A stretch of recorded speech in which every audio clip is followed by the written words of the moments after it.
Yeah, this is another great question. So, how do you separate the noise from signals, right? Okay, so going back to my first point, I think you should have a look at the root cause of this. So, how much are you actually collecting about your organization?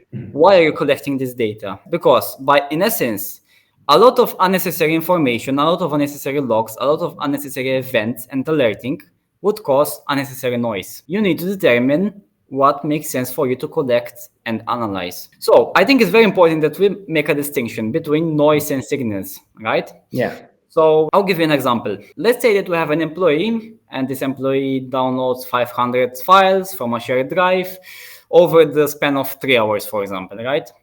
What I would consider noise as somebody who's looking at this data is that, for example, this person is part of the finance department. This is something regular for them because every end of quarter they need to do their reporting, right? Yeah. They need to catch up on deadlines. They're accessing the files that they're accessing are, for example, spreadsheets or something related to their department. You're not seeing any attempts to exfiltrate this data to take it out of the organization, right? Using a USB or using a cloud service, for example. The moment it becomes a signal is when the same employee is scheduled for offboarding. The HR basically approaches us or opens a ticket, and they will tell us, "Hey, this employee is scheduled for offboarding in 3 days, right?"